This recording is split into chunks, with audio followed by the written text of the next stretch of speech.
Y abramos nuestra Biblia en el libro de Lucas, en el capítulo 1. Hacemos extensiva la invitación para asistir al retiro próximo que se está planeando a los hermanos de Monterrey. Ya los hemos tenido aquí en algunas ocasiones. Entonces, ahí veo a Hugo y a Edgardo, a sus familias que los invitamos también a que consideren acompañarnos al retiro este año. Y Natanael, yo creo que se equivocó de fila. Yo creo que debías de sentarte con Julio y hermano Natanael. Con la familia Rojo. Ahí hay espacio, sí.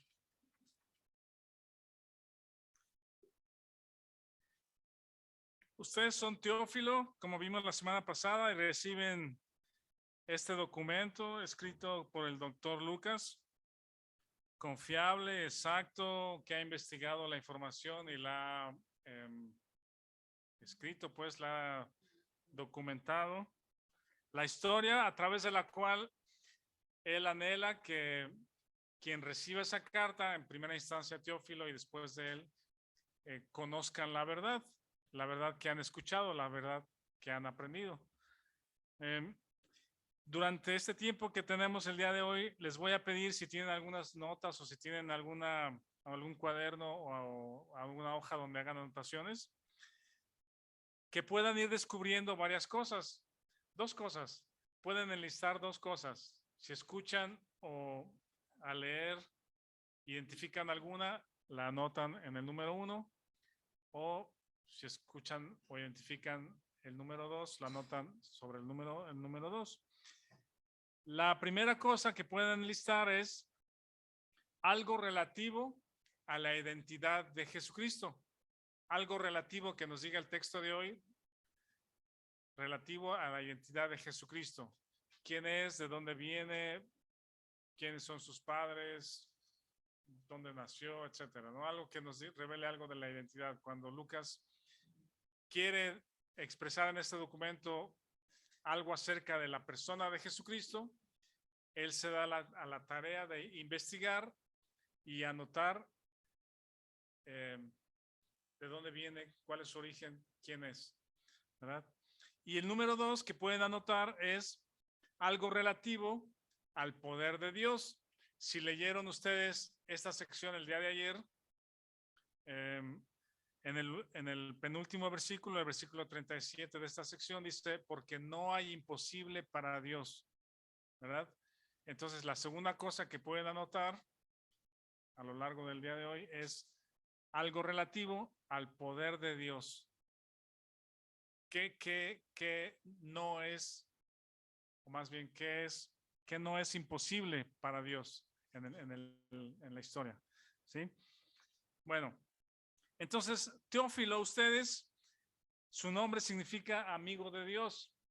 Teófilo significa amigo de Dios en el griego. Otros dicen que significa a aquella persona a quien Dios ama, aquel a quien Dios ama. Unos dicen es la persona que es amigo de Dios o amante de Dios, alguien que ama a Dios, o también otros dicen aquel a quien Dios ama. Eso significa el nombre Teófilo. Y algunos comentaristas dicen que la idea, que una de las ideas respecto al nombre es que o era una persona real, quiere ser su nombre, pues de pila, ¿verdad? Así se llamaba.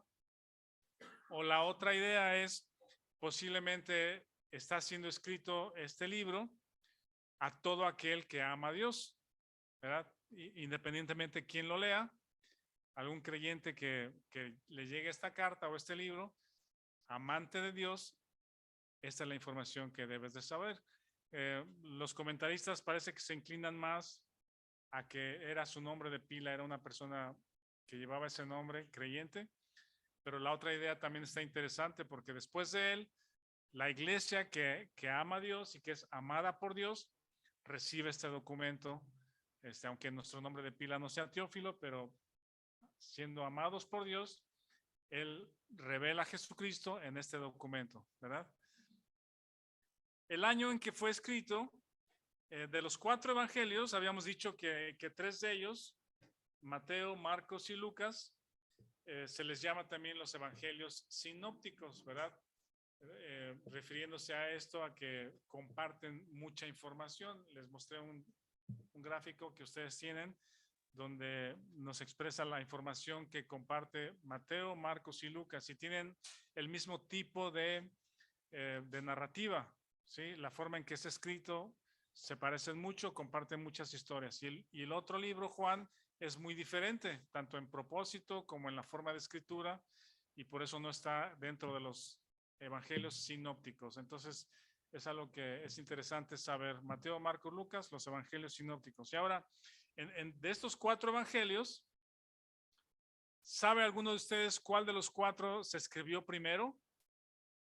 ¿Cuál fue el más temprano, digamos, en la escritura? ¿Cuál fue el evangelio que se escribió primero? No lo tienen que saber, pero es interesante saberlo. Es Marcos, ¿sí? Marcos y Lucas se escribieron antes de la conquista de Jerusalén por los romanos, por el emperador Vespasiano y su hijo Tito, que llegó con el ejército romano a destruir Jerusalén. Antes de ese evento trágico, antes fue escrito primero Marcos y luego Lucas. Y también los comentaristas mencionan que es muy probable que de esos textos que comparten Marcos y Lucas, Lucas le haya pedido prestado algo de esa escritura a Marcos, ¿sí? No sé si va a venir Vianey, pero no sabes si va a venir Gris, Vianey. Bueno, si la vemos conectada me dicen, quiero hacerle unas preguntas, pero está interesante. Lucas no solamente se topó con el documento de Marcos, sino con lo que ya asentamos, lo que ya propusimos de que Lucas, siendo un científico, investigador, documentado, observador, investiga y pregunta, ha de haber coincidido con Marcos en algún tiempo. Los dos aparecen en el libro de Hechos, ¿verdad? Como contemporáneos. Posiblemente Marcos un poquito más joven, pero Lucas y Marcos comparten algunos textos, y lo que dicen los especialistas, los comentaristas, es de que Lucas le tomó prestado a Marcos alguno de esos textos.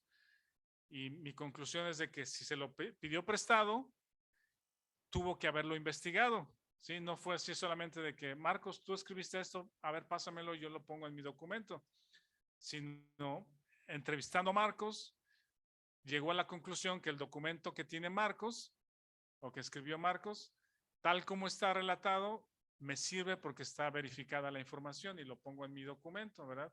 Esa es la actitud de un investigador como Lucas. Entonces, se escribe primero Marcos, después se escribe Lucas, luego viene el año 70, que es la conquista de Jerusalén, y después de la conquista, por el año 80, es que Mateo escribe su evangelio. Supongo que Mateo ya era un anciano, porque lo vemos como un publicano en los evangelios, contemporáneo del Señor Jesús. Y por el año 80, él escribe su evangelio. Y después, al final de su vida, Juan, cerca del año 100, cuando escribe Apocalipsis y sus cartas, escribe él el Evangelio de Juan, ya muy tardío, también con un propósito específico. Como vimos, el contenido de la carta de Juan es muy dirigida a Jesucristo, es Dios, la divinidad de Jesucristo, y yo soy el buen pastor, yo soy la resurrección, yo soy el pan de vida, yo soy el agua viva, yo soy el camino, yo soy la verdad, yo soy la vida. Y está exaltando a la persona de Jesucristo, Juan. Entonces, este es el orden en que fueron escritos los 4 evangelios. Para fines de nuestro estudio en el libro, vamos a dividir el libro solamente en 2 secciones. Vamos a ver el libro en 2 secciones, muy fáciles de aprender. La primera, del capítulo 1 hasta el capítulo 9:50. Ahorita vamos a ver un versículo donde nos da la pauta para el inicio de la segunda sección, al 9:50. Esa primera sección es donde Lucas está revelando la identidad de este personaje llamado Jesús. Vamos a establecer la identidad de este personaje. ¿Quién es? ¿De dónde viene? ¿De dónde nace? ¿Qué hace? ¿Qué predica? ¿Sí? ¿Cuál es su identidad? ¿Quién es? Y a partir del 9:51, les invito a que lean 9:51, por favor. Lucas 9:51. Ese versículo nos da la pauta para la segunda mitad. Si alguien lo quiere leer en voz alta para todos, por favor. 9:51.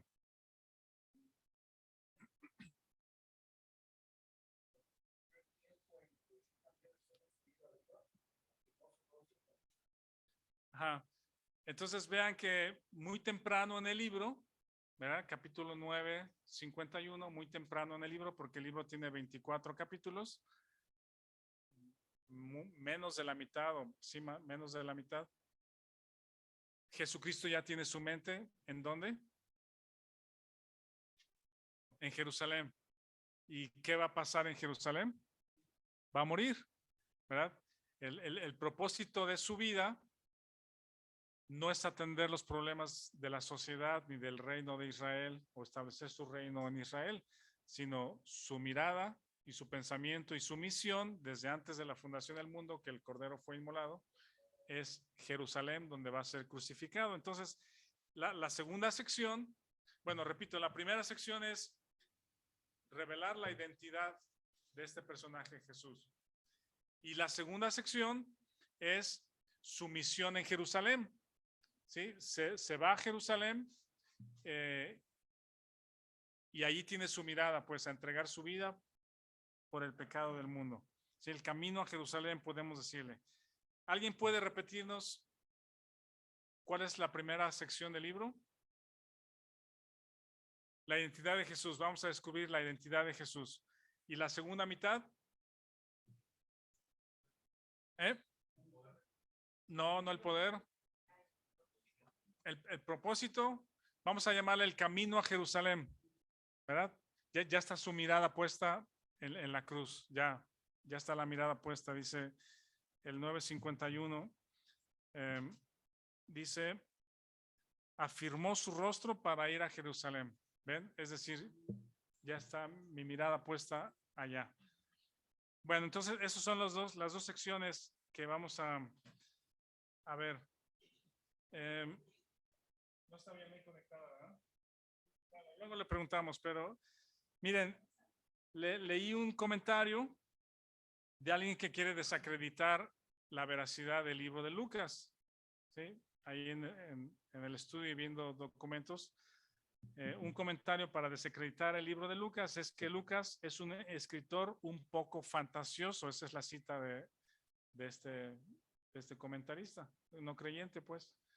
Dice, Lucas es un escritor un poco fantasioso. ¿Sí? Y mi pregunta para Vianney hubiese sido, bueno, Vianney estudió medicina, ¿verdad? Es doctora, pero luego su especialidad es oftalmología. ¿Tú a lo mejor sabes, Gris, cuántas operaciones lleva a cabo ella por semana de los ojos?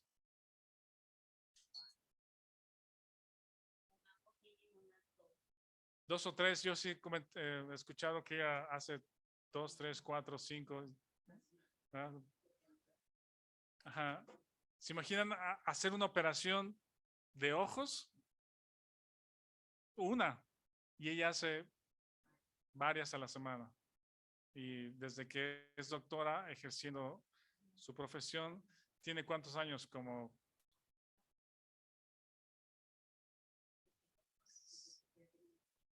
y que estaba operando como unos igual 10. Imagínense en 10 años cuántas operaciones habrá realizado. Son un montón y tan delicado que es la vista, los ojos, ¿verdad? Sería, Vianney como científica, ¿dejas algunas cosas al azar?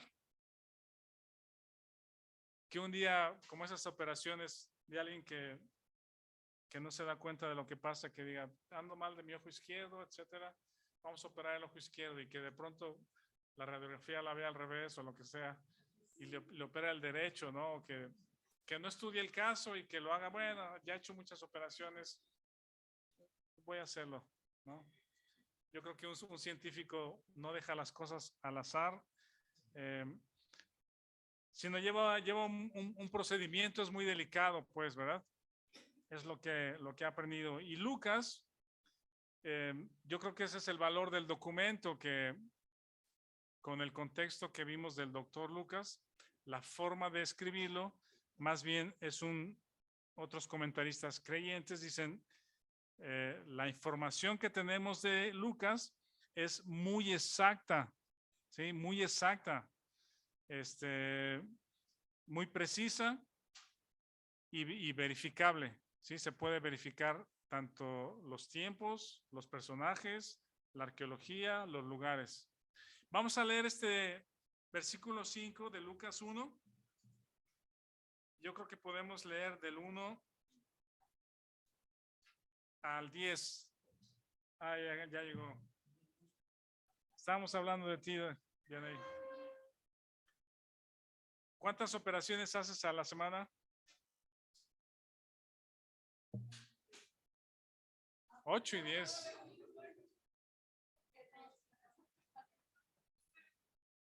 Y la otra es, como doctora o científica, ¿dejas algo al azar? Fantasías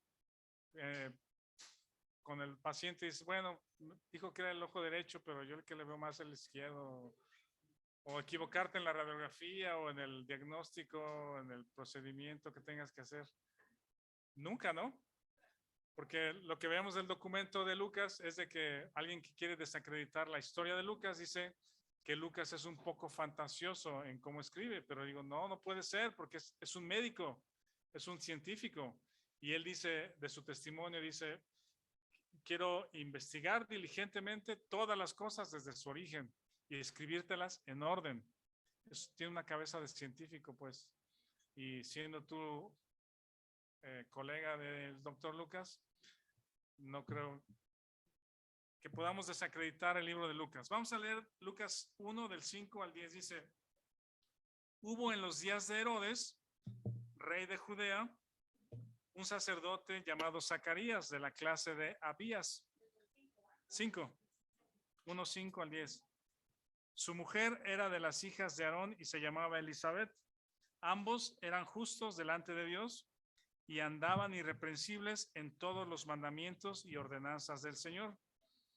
Pero no tenían hijo, porque Elizabeth era estéril y ambos eran ya de edad avanzada. Acuérdense de la tarea que van a hacer de las dos cosas a anotar, ¿no? 8. Aconteció que, ejerciendo Zacarías el sacerdocio delante de Dios, según el orden de su clase, conforme a la costumbre del sacerdocio, le tocó en suerte ofrecer el incienso entrando en el santuario del Señor. Y toda la multitud del pueblo estaba afuera orando a la hora del incienso. Comienza Lucas estableciendo el contexto histórico, ¿sí? del nacimiento de estos eventos. El contexto histórico tiene que ver con Herodes. Este Herodes, el que menciona, no sé si han pensado que Herodes parece omnipotente y omnipresente porque está en todos lados, ¿no? Lo vemos aquí en el nacimiento, luego lo vemos en la crucifixión y luego vemos otro Herodes allá. Y Alan, ¿nos puedes poner este gráfico, por favor?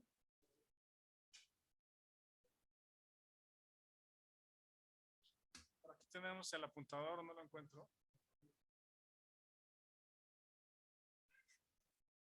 Miren, la razón por la que vemos a Herodes, ¿sí se ve? El imperio romano era tan grande, el imperio romano era tan grande que lo que hizo con la región de Judea es delegarla, ¿sí? A este hombre que se llamó Herodes I o Herodes el Grande. Aquí lo encuentran. Herodes el Grande, el que mandó matar a los niños porque le dijeron hay un rey y mandó matar, ahí está Mateo 2. Ese Herodes I o Herodes el Grande es descendiente de Esaú del Antiguo Testamento, y tenía también ascendencia árabe.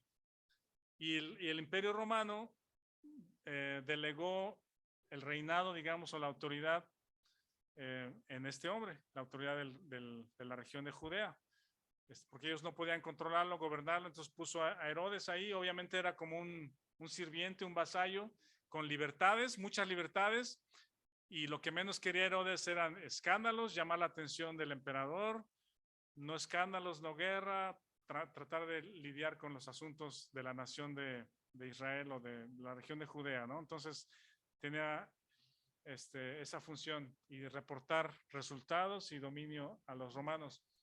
Y también se le conoce a Herodes el Grande como el constructor, ¿sí? Él era un gran constructor. Él construyó, por ejemplo, o hizo la extensión del templo. El templo, ¿se acuerdan que los de Babilonia destruyeron el templo de Salomón? ¿Verdad? Luego lo volvió a reconstruir Nehemías, Zorobabel, Esdras y Zorobabel. Ellos reconstruyeron el templo y el sistema de sacerdocio. Era un templo mucho más chiquito, sin gloria, y Herodes extendió el templo, por eso se le llama el templo de Herodes, porque él lo hizo un poco más grande, lo retocó, digamos, y también otra cosa que hizo fue esta ciudad Cesarea, ¿se acuerdan? Donde Pablo es llevado 2 años.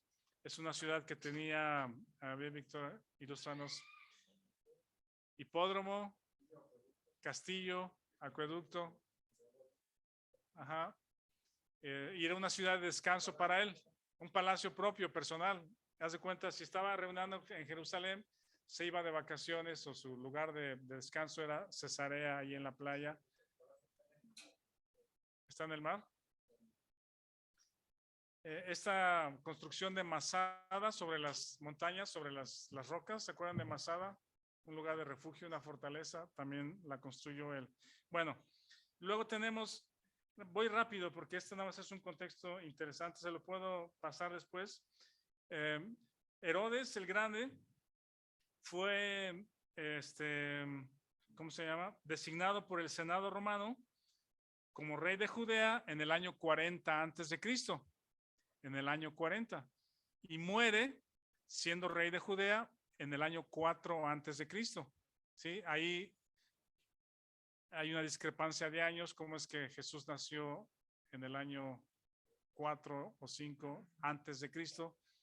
Es otra historia.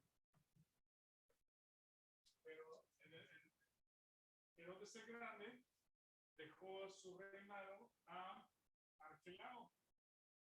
Si leen Mateo 2:22, dice, cuando murió Herodes el Grande, tomó el reino de Judea Arquelao, era su hijo. Estas son sus mujeres y estos son sus hijos. Arquelao era uno de sus hijos, Felipe era otro. Otro está Herodes Antipas. Luego, en el tiempo de los Hechos, está otro Herodes, por eso se le llama la dinastía de Herodes, porque este es el nieto de Herodes el Grande, se llama Herodes Agripa I, lo encontramos en Hechos 12. Él fue el que dio muerte a Jacobo. ¿Se acuerdan que mató a espada a Jacobo? Y luego el hijo de Agripa I lo encontramos en Hechos 25, que Agripa II. En esta historia, Pablo es el que le predica el evangelio a Agripa II. Entonces vean cómo de la dinastía de los Herodes lo encontramos en varias historias, pues, ¿verdad? En el nacimiento de Jesús, en la vida de Jesús, y luego en la muerte de los apóstoles y en la predicación de Pablo. Es padre, hijo, nieto y bisnieto. Entonces, en ese contexto histórico es donde decía este escritor que Lucas fantasea un poco en sus historias, pero no, él ubica perfectamente en qué momento histórico nace el Señor Jesucristo. Bueno, ya podemos quitarlo. Alma, muchas gracias. Luego encontramos a este matrimonio, Zacarías y Elizabeth. Dice, era de la clase de Abías, era un sacerdote. Zacarías y su esposa Elizabeth eran de la tribu de de Leví. Eran levitas, ellos estaban asignados al sacerdocio. Dice, eran justos delante de Dios. Ya vimos esa parte en el versículo 6, que eran justificados no por la ley expone el pecado, pero también presenta un salvoconducto para que la muerte y el sacrificio, la sangre de los animales cubriera el pecado, y en eso cumplían la ley, eran considerados justos por la sangre. Entonces, este matrimonio era irreprensible en todos los mandamientos y ordenanzas del Señor. Dice, pero no tenían hijos porque Elizabeth era estéril, ambos eran ya de edad avanzada. Respecto al sacerdocio, menciona algo rápido, dice que era de la clase de Abías, ¿sí? Los sacerdotes estaban organizados en 24 divisiones o 24 clases. La octava de ellas era la clase de Abías, a la que pertenecía Zacarías, y cada clase servía 2 veces al año. Aquí dice que le tocó la suerte, hubo suertes, se repartían suertes, y le tocó a él servir por una semana. Servían durante 8 días en el templo, y ahí la indicación está en Primero de Crónicas 24, todo lo que ellos tenían que hacer. Y estando sirviendo en el templo, es que aparece este ángel. En el versículo 11 dice, y se le apareció un ángel del Señor puesto en pie a la derecha del altar del incienso. Este ángel es el ángel Gabriel. Más adelante dialoga con él y Gabriel se presenta como el ángel. Este ángel es un mensajero que se menciona 3 veces en las Escrituras. Primero con Daniel, ¿sí? Tiene un par de intervenciones con Daniel, y luego con Zacarías anunciando el nacimiento de Juan, y luego con María anunciando el nacimiento de Jesucristo. Este Gabriel, o el nombre Gabriel, significa Dios es grandioso. Tiene misiones específicas, y lo único que hace es ser un mensajero. El tema de los ángeles también es muy vasto. Cuando iniciaba la pandemia, estábamos estudiando teología los domingos a las 10 de la mañana, y uno de los temas era la angeleología. Otra vez. Era la doctrina de los ángeles. Ellos son mensajeros, no están para que los adoremos, ellos no reciben adoración, no están para que les oremos, ¿sí? Ellos no son intermediarios para con Dios, ellos son servidores de Dios a favor de los creyentes. Y en este caso, Gabriel tiene 3 misiones muy específicas en las Escrituras: Daniel, Zacarías y María. Y cuando se aparece con Zacarías, obviamente en las 3 historias, la reacción es de temor. No veo otra reacción, pues, a menos de que estés más del corazón y te quedes ahí petrificado porque se te apareció un ángel, ¿verdad? Y el anuncio, me gusta el versículo 13, dice el versículo 13, ¿alguien lo lee por favor para todos? Esto me interesa.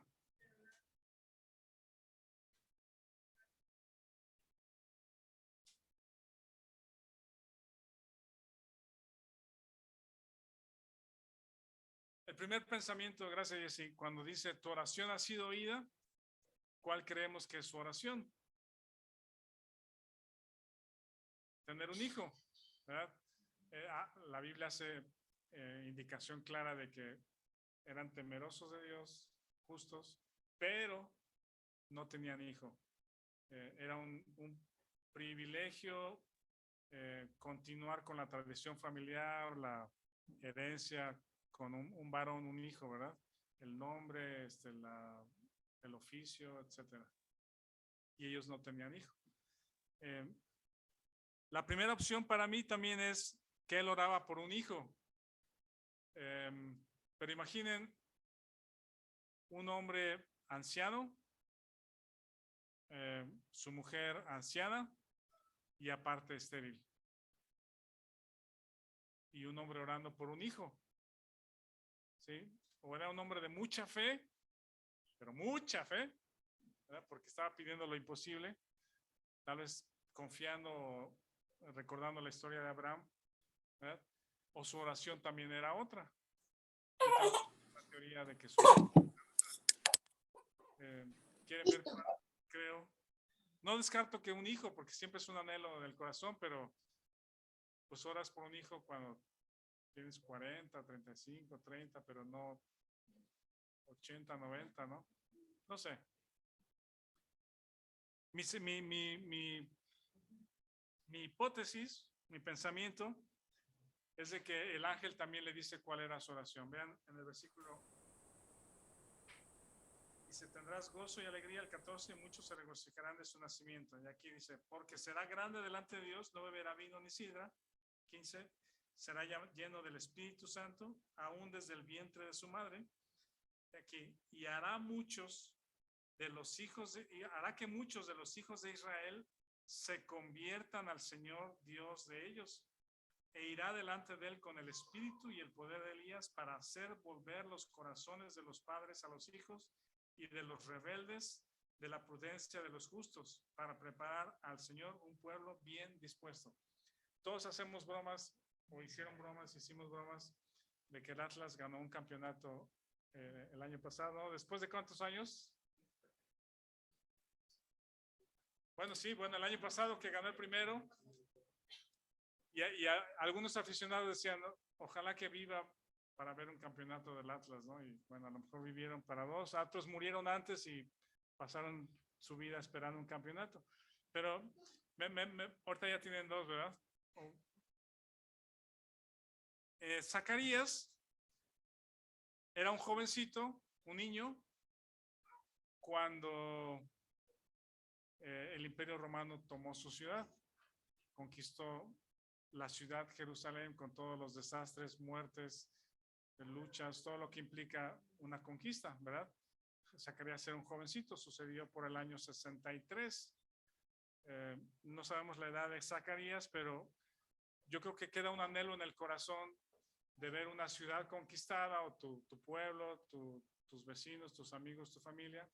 Pero también, no sé si les pasa a ustedes al ver las noticias de la actualidad o en el mundo, las guerras, el orgullo, la incredulidad, el dejar a Dios fuera, el ateísmo, la mentira, la violencia. No sé si queda en nuestro corazón como un deseo de cambio, pues, de que alguien haga algo, alguien que esté en el poder, que mejore la situación. Muchos hacemos referencia a que antes de chicos podíamos salir a la calle y jugar bote, y estamos ahí hasta las 10 de la noche jugando fútbol en la calle. Y hoy ya no es posible, ¿verdad? Entonces, mi pensamiento, no sé si lo comparten o no lo tienen que compartir, pero es que había en el corazón de Zacarías un anhelo de que antes de que él muriese, poder saber algo del Salvador, algo de quién va a cambiar estas circunstancias, alguien que vaya a modificar lo que estamos viviendo. Puede ser tanto en el sentido del gobierno local, pero yo creo que más la rebeldía del corazón del pueblo de Israel. El trabajo de un sacerdote justamente eso era ese, presentar las ofrendas e interceder por el pueblo, ¿verdad? Por el pueblo rebelde, pecador, y eso se tenía que hacer cada año, como dice Hebreos, y una vez y otra vez, primero por uno mismo, luego por el pueblo, ir a recordar los pecados, y eso yo creo que trae una carga al corazón y un anhelo de cambio. Eso creo que es parte o pueden ser las dos cosas, pero el ángel le anuncia que Dios ha contestado su oración, a lo mejor hasta en los dos sentidos.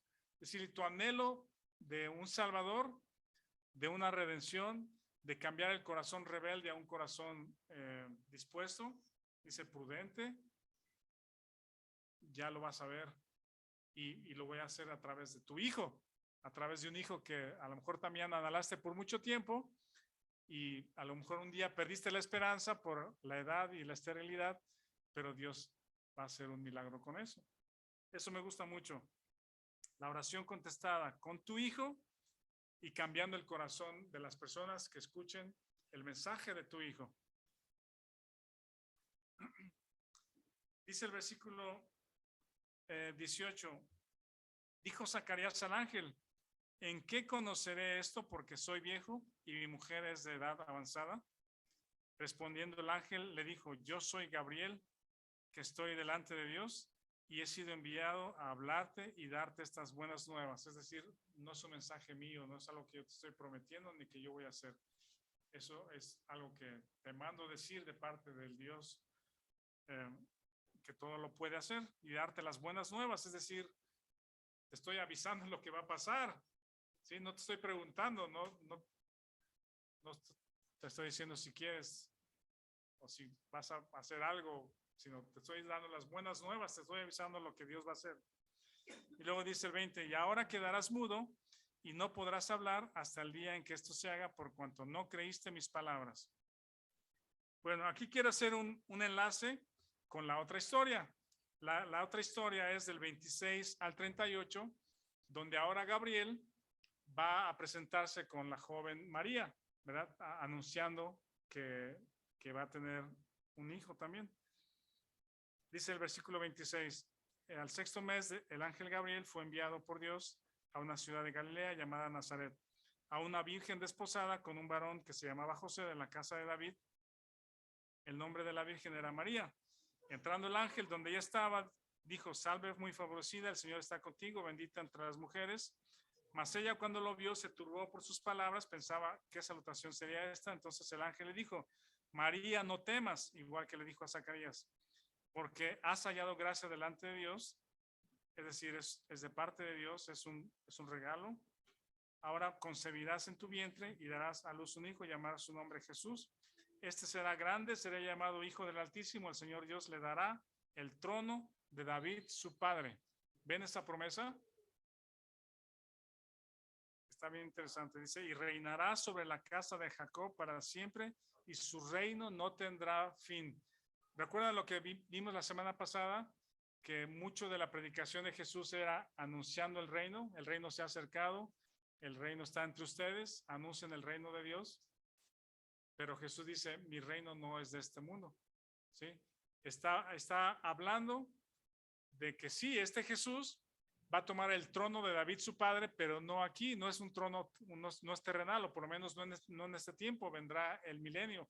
Ellos, por supuesto, no saben nada acerca del milenio. Ahora nosotros tenemos más información, pero esa es la promesa. Y vean esto, dice el 34. Entonces María dijo al ángel, ¿cómo será esto? Pues no conozco varón. Y aquí quiero pensar en las dos respuestas, la de Zacarías y la de María. Zacarías dijo, ¿en qué conoceré esto? Porque soy viejo y mi mujer es de edad avanzada. ¿Sí? Y María dice, ¿cómo será esto? Pues no conozco varón. ¿Se parecen las dos respuestas?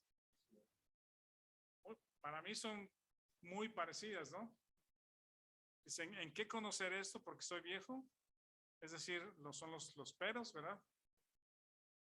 Y María, ¿cómo será? Porque no conozco varón. Dices que voy a tener un bebé, pero explícame, ¿verdad? Y vean lo que el ángel les contesta. En el 20, el ángel le contesta a Zacarías, estarás mudo hasta el día en que esto se haga, por cuanto no creíste mis palabras.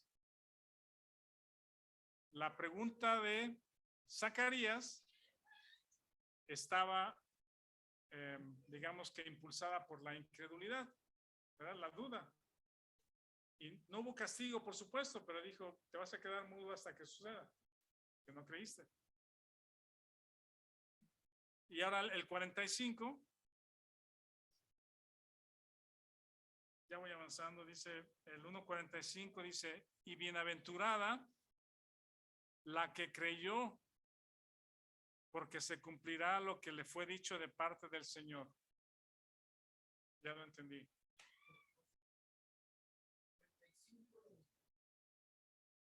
El Espíritu Santo, el poder del Altísimo que te da persona. Entonces, hay diferencia en las preguntas. Okay.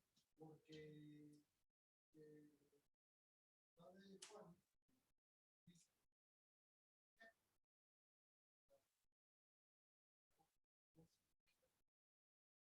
y María pregunta, ¿cómo será esto? Pero sí, o sea, va a ser. Nunca dudó. Nunca lo dudó. Entonces, al otro, y a María le explica, este vestido es de esta forma. Sí.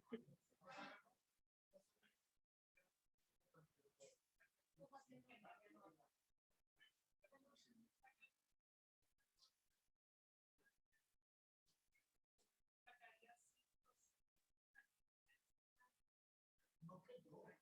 No creyó y se quedó mudo. Y Mariana no le dice, oye, no, pero sí, el método Dios te ha dicho que no.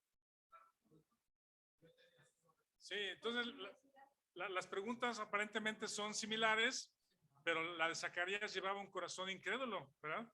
A lo mejor pensando, ¿y yo qué tengo que hacer o cómo lo voy a hacer? Pensando que él va a participar. Bueno, tuvo que participar, pero...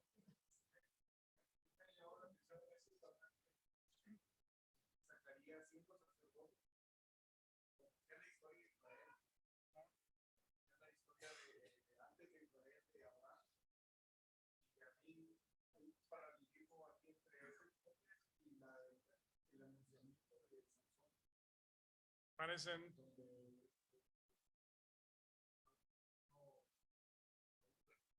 sí, Me llama la atención aquí asumiendo la historia bíblica, cuando se le aparece, se le apareció también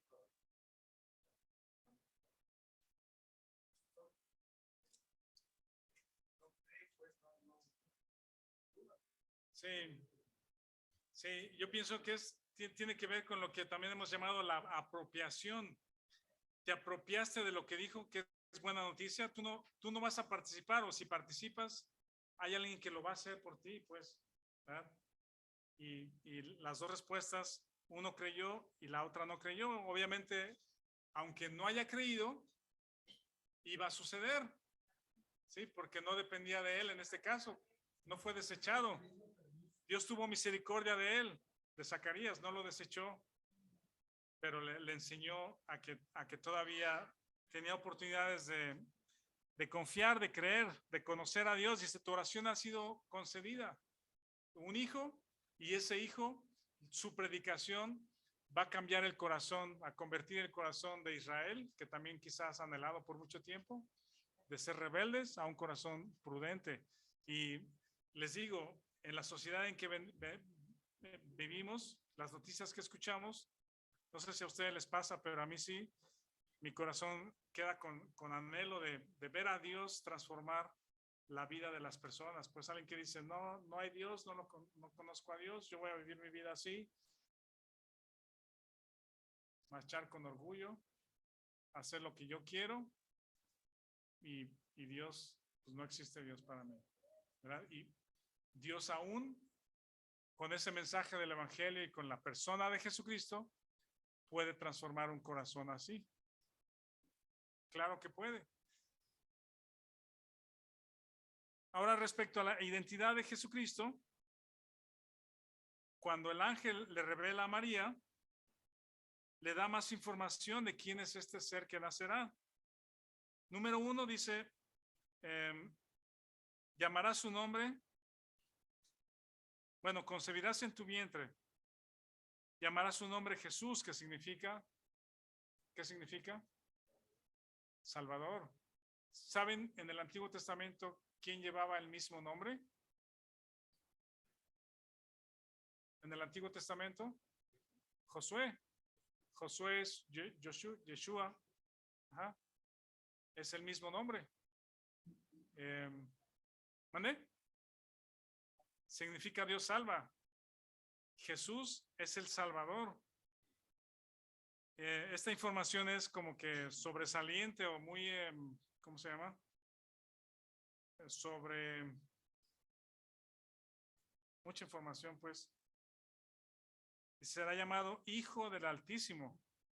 El Señor Dios le dará el trono de David, su padre. Entre paréntesis, no aquí, no ahora, más adelante. Y de eso se trata el libro, ¿sí? La predicación de Jesucristo como rey o como heredero del reino de David, predicando a su pueblo acerca de las cosas que han de venir. José Eduardo ya le invité para que un día nos comparta algunos de estos textos que Dios lo usa para identificar bien este tema del reino de Israel, del reino de Dios, que no es aquí la predicación acerca de Jesucristo y cómo entenderlo. Dice, entonces María dijo al ángel, ¿cómo será esto?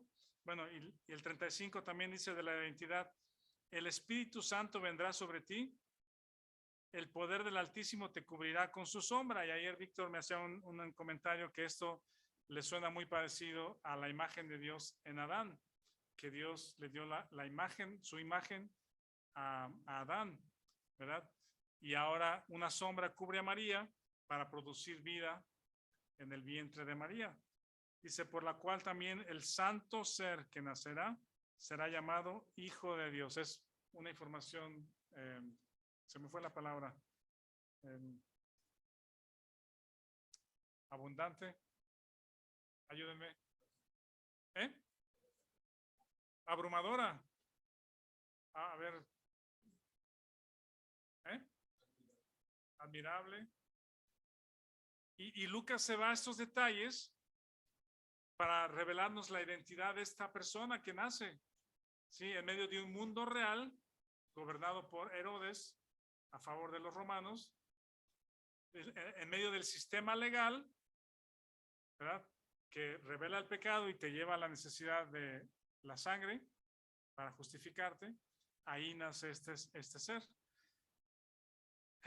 Un comentario más antes de ir terminando. Son dos comentarios más. Uno es,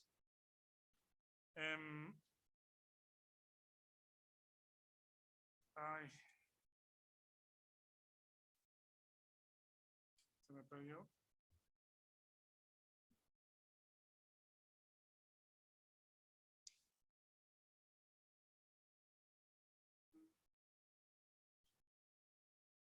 Se me perdió, perdón, ahorita la encuentro. Dice que será lleno del Espíritu Santo desde el vientre, es el versículo 15, 1:15. Porque será grande delante de Dios, no beberá vino ni sidra y será lleno del Espíritu Santo aún desde el vientre de su madre. Esto me llamó la atención. ¿Ese es Juan? Ajá, ese es Juan. Pero me llama la atención si lo pongo junto a Efesios 4:28, sed llenos del Espíritu. ¿Es voluntario o esta llenura del Espíritu Santo en Juan es involuntaria? Es decir, Juan siendo un no nacido, en esa persona está el Espíritu Santo llenándolo, pues esa es la gracia de Dios también en alguien que no decide si quiere ser lleno del Espíritu o no. Eso me llama la atención, pues, ¿verdad? No está, creo que nosotros el decidir ser lleno del Espíritu o no, pero más bien confiar, depender y el Señor nos llena o el Señor nos impulsa con su Espíritu. Y termino con esto. El versículo 37 dice, porque no hay imposible para Dios. ¿Identificaron algún lugar, alguna cosa, algún evento donde declare el poder de Dios? ¿Cuál? No hay imposible para Dios en esta historia. Una, el nacimiento de Juan, de hombres, hombre y mujer viejos y mujer estéril. Es imposible. Pues para Dios no hay imposible. Dos, convertir un corazón rebelde. ¿Sí?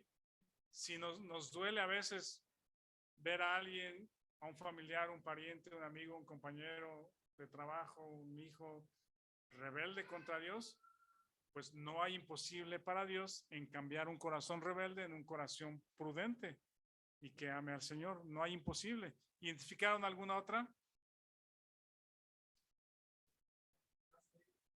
La concepción de María. La ciencia no lo puede explicar, los ateos es un argumento para negar el nacimiento del Señor Jesús, pero para Dios no hay imposible. Él creó la vida, ¿sí? La llenura del Espíritu de Juan, no hay imposible para Dios.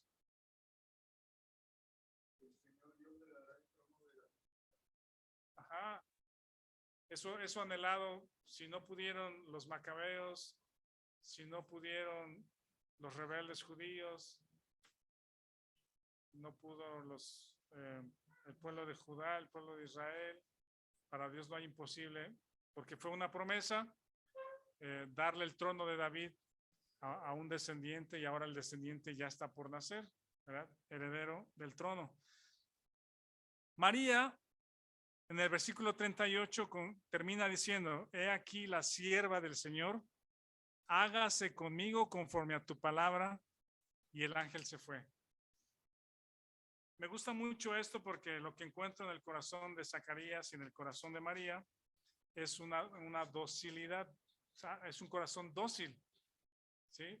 No sé si tú y yo fuésemos dóciles, si estando en la cocina de pronto se nos aparece Gabriel y nos da alguna noticia de lo que va a hacer, ¿no? Sí, o sea, después del susto, hágase como quieras, pues. ¿Eh?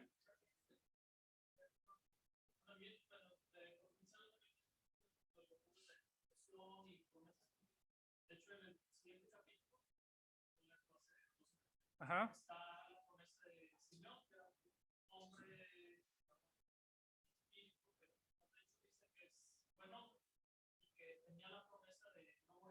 Eso fue lo que nos compartió Julio en una ocasión de Simeón. Cuando lo llevan al templo, él no tenía el espíritu lo lleva el Salvador morir, ya cumpliste la promesa. Exactamente, eso es muy lindo. Una persona que espera toda su vida por esto y el Señor le concede algo que puede ser como irrelevante, pero para él no era algo importante poder ver al Salvador.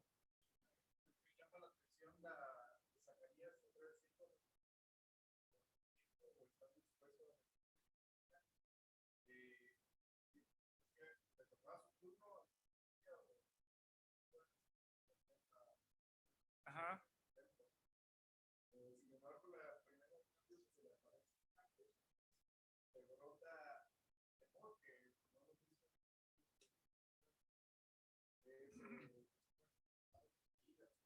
El temor. Vimos que Eva no se sorprende porque le habla un animal. Le habla un animal ya. La quiere hacer que sus manos nos llegara a hablar un caballo.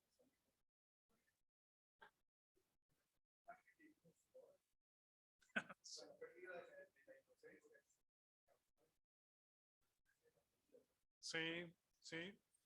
Es ese corazón dócil de María, sencillo, está rindiendo su voluntad, ¿verdad?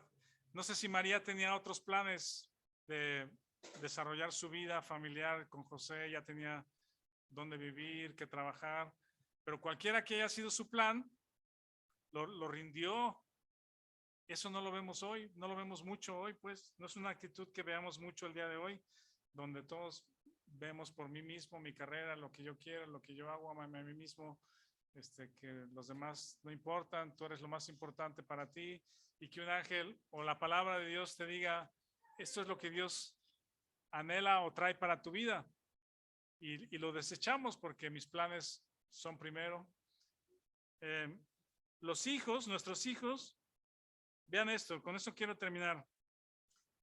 Va a ser impactante para nuestros hijos que ellos vean que sus padres rinden su voluntad a Dios, ¿sí? Que no somos orgullosos ni aferrados a nuestra voluntad, sino cuando Dios lo dice, lo suelto. Tengo un corazón dócil y sencillo. Que la esposa vea a su esposo ser dócil. Si Dios dice, entonces que así se haga, sin peros, sin opiniones, sin incredulidad.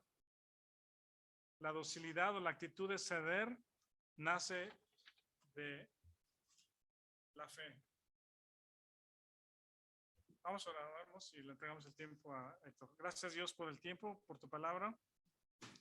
Confiamos en que tu espíritu nos habla, que tu espíritu usa tu palabra para enseñarnos, para tocar nuestra mente, nuestros corazones, no el alma, pero más bien alentar, edificar o tocar nuestra vida, nuestro corazón, a confiar, a rendirnos a ti, a verte, a conocerte más. Oramos así en el nombre de Jesucristo. Amén.